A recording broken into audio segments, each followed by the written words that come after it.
Hello, everyone. Welcome to episode 98 of IGEL Weekly. I'm your host, Andy Whiteside. I've got two great guests with me today. I'm laughing at myself because every podcast, for those of you guys that get to watch this on YouTube, we have the video, and I start every podcast, I say the name of it, and then I run my fingers through my hair. It's just my nervous thing. I don't know why I do it.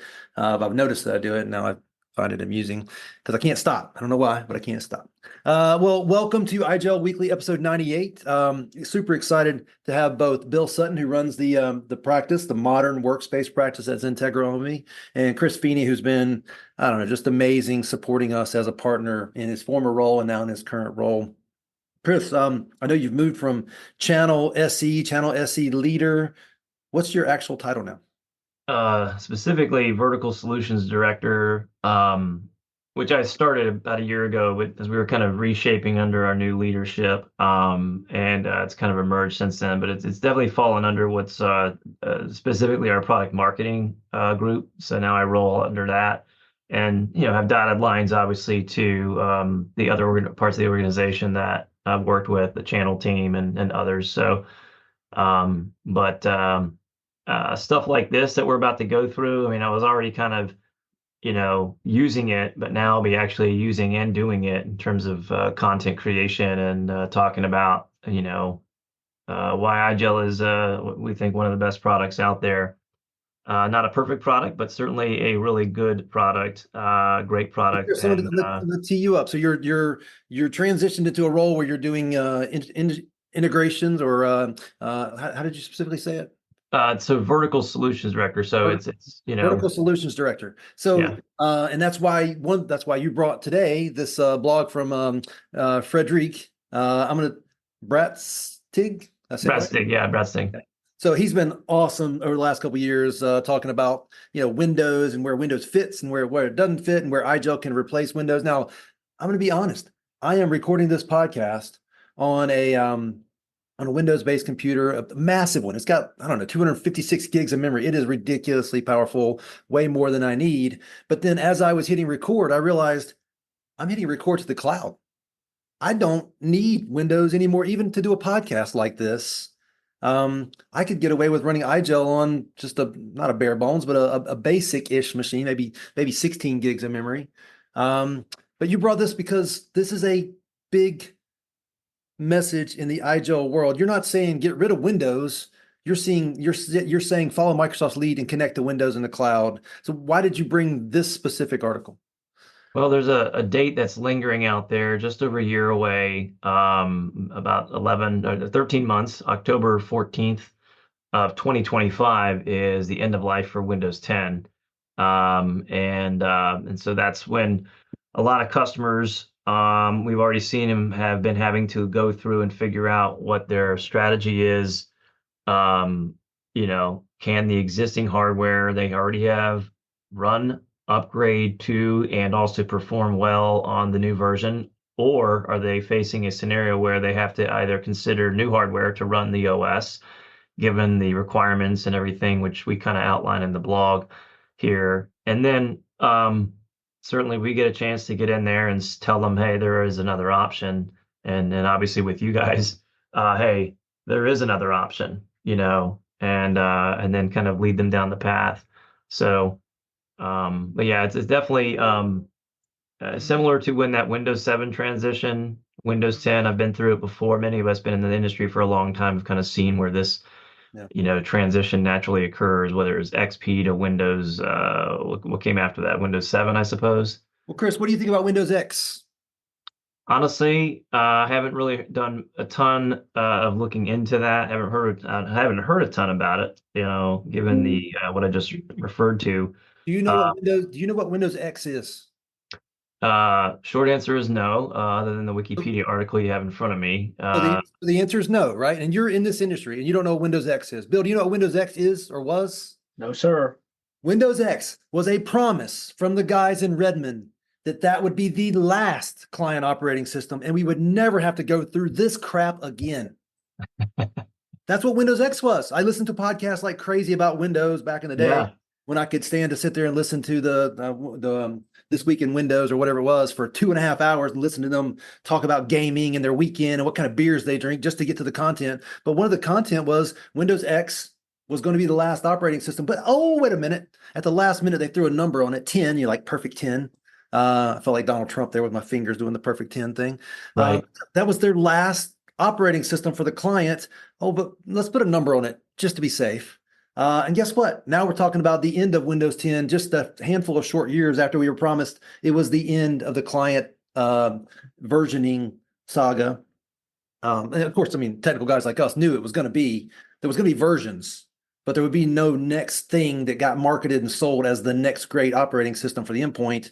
Well, guess what? Here we are, October 14th of next year.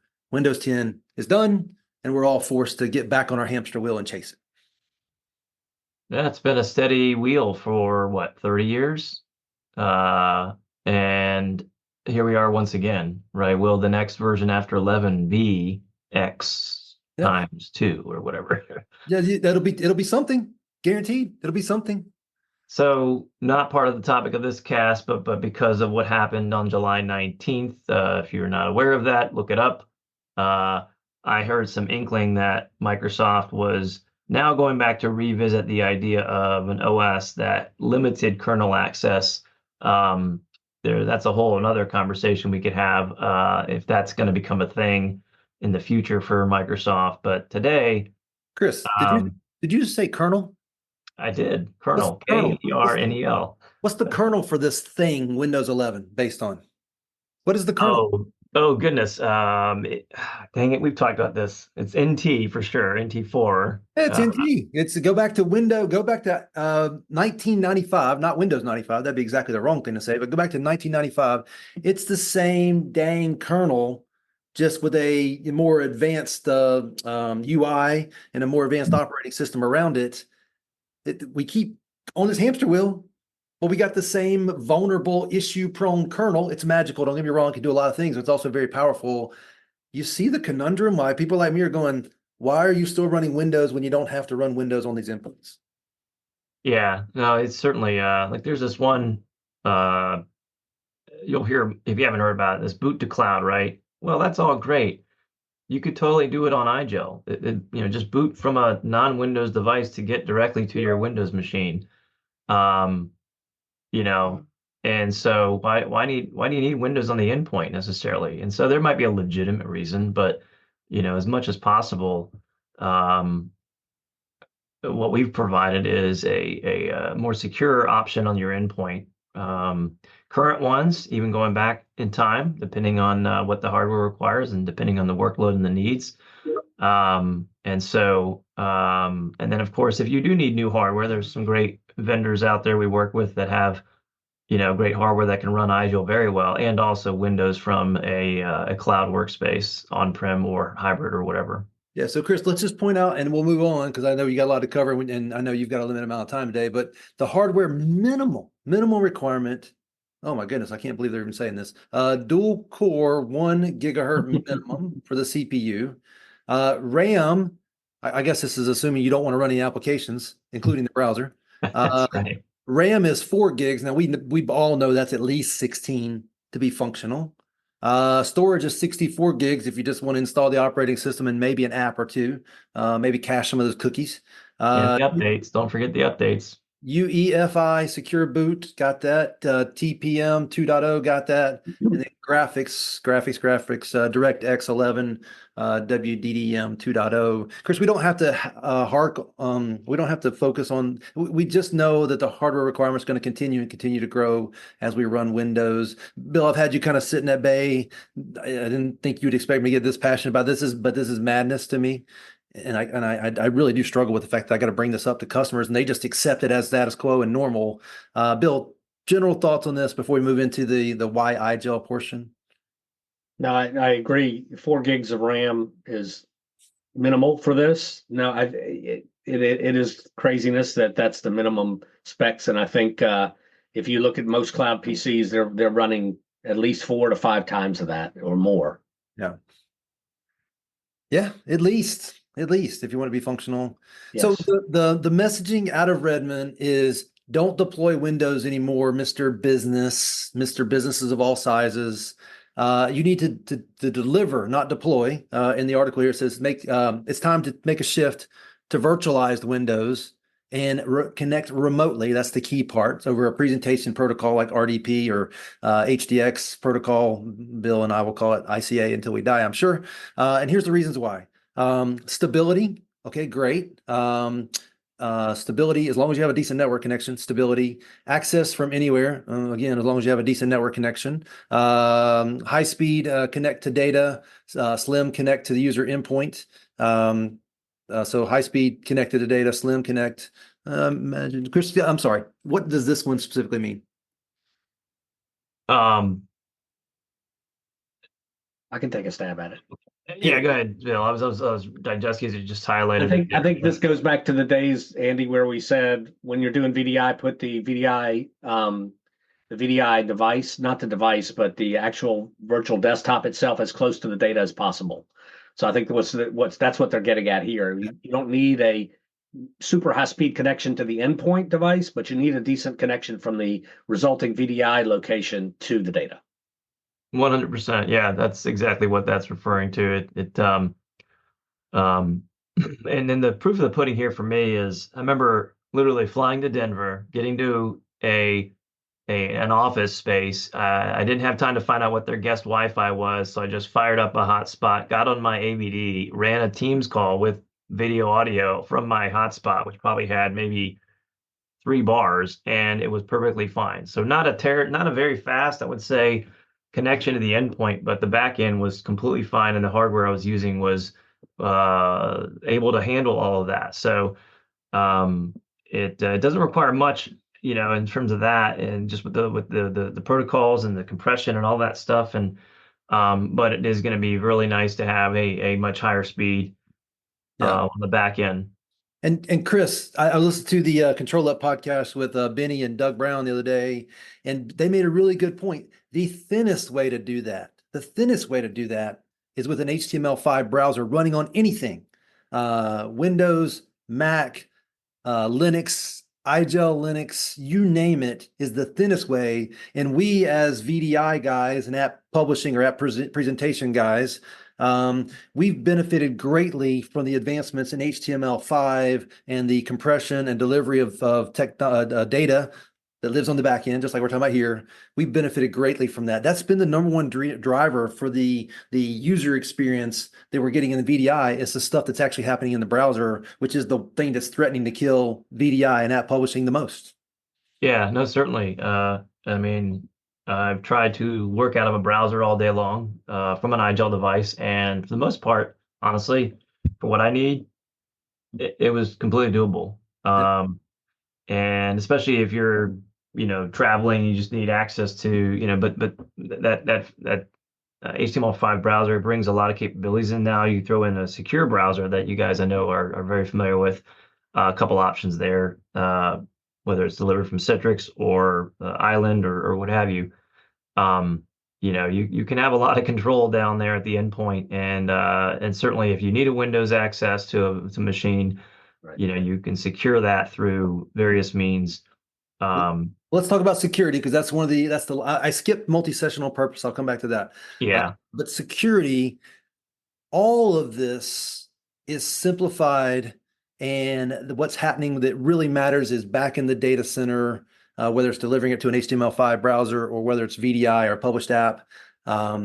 Security is paramount in all this. Let's let the stuff closer into where the data is, but let's let it into a place where we can keep an eye on it, control it, because the endpoints, and I'm using a term here that I was watching the Wyatt Earp documentary last night, and I tied this to our world here. The endpoints are and always will be the Wild Wild West. Yeah, certainly. And controlling what's on them. I mean, that's really the biggest thing, is if that data is on the device, and you can't control it, I mean, and it gets stolen, lost, whatever. I mean, you're in it's a conundrum, right? Whereas what we've talked about for years, even when I first came here, other than the configuration of the device, we don't have any data on the device. Yeah. And we can protect the config of the device if we wanted to with some additional encryption. But beyond that, I mean, that thing gets lost. I mean, if it comes back online, you can already have it moved to a spot where it just completely reconfigures itself. Yeah. And you can also today we've got some integrations where you can, specifically say if it's not an IGEL device and somebody tries to access our resources, you can completely block it. I mean, So Bill, I know you're a big fan of Gunsmoke, right?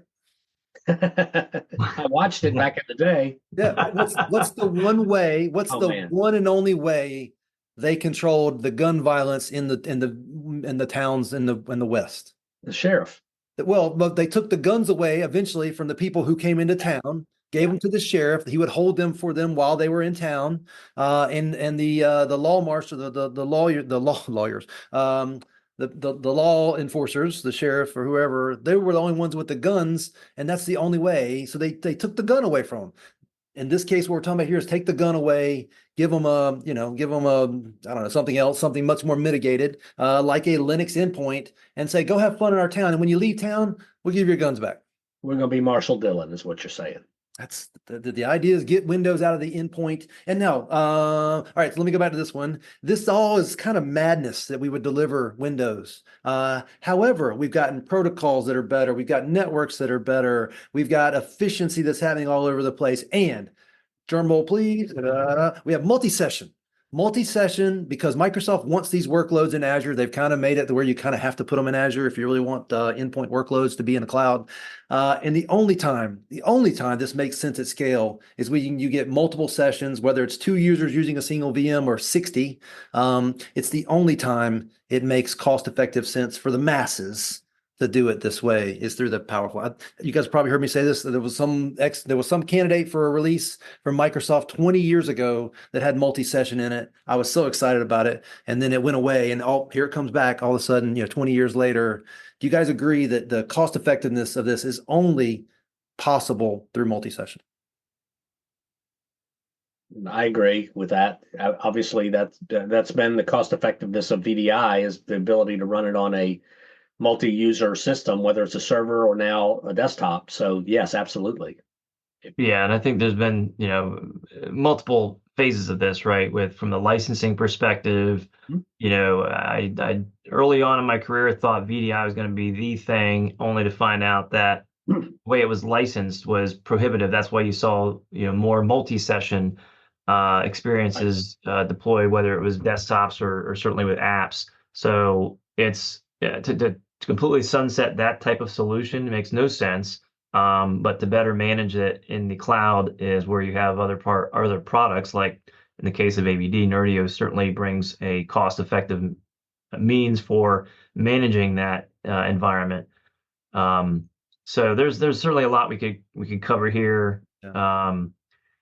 Hey, Chris, I think what we just decided, we'll make this part one and we'll do this is like the most valuable topic in the world of IGEL and in the world of end user compute, as far as I'm concerned. Yeah, hey, I think so. We'll call this part one. Definitely part one, because we haven't really talked about the hardware requirements comparison that's coming up in the blog. So I got a yes/no question for both you guys. Bill, I'll start with you first. Multi-session is the only way this deliver versus deploy world makes sense financially, yes or no? Yes. Yes. Chris, same question. Multi-session is the only way to make it happen. Yes, right? Well, I don't understand, guys. You don't see value in security? My question simply was the only way to cost justify this. I'll tell you that if you're avoiding a future ransomware attack that costs you millions and millions of dollars, even without multi-session, I think I'm actually calling myself a liar from like 30 seconds ago or 3 minutes ago. If you look at it from a cost of what security is going to be if you get exploited, which you will, it's not if, it's when, then even if you had made one-to-one, potentially even persistent, but hopefully non-persistent sessions, you can cost justify it if you have a big brain thinking of what the total cost of what could be. Bill, you change your answer, yes or no? I think it's both. It's probably both. Both help justify the cost, but certainly security. I would say to the original question, probably no, that security would be the bigger cost justifier. It's certainly a lot easier in today's world after what's happened recently to justify the security benefits of this as the biggest saver. Yeah. Chris, you just tweak your answer a little bit. Now that you got security has value, multi-session has value. Say yes to both. They all have value. I think with the opportunity here, which is kind of leading to maybe part two of this blog and this podcast, is rethinking your entire ideas about security if you don't have Windows on the endpoint, and why we believe, you know, we should be part of that conversation. And you do a fantastic job of bringing that up because when you do include it, then it opens up your opportunities to consume a multi-session OS because your security posture is much greater because you're running IGEL on the endpoint. So if you can tie a dollar amount to this security conversation, it can trump everything else in the conversation, and it would be a must do. yeah, absolutely. And we're already seeing that with, again, going back to July 19th. Even my daughter mentioned that one of her friends who's a nurse in a healthcare environment in the Midwest, they got backed up over a month because of the impact of a month.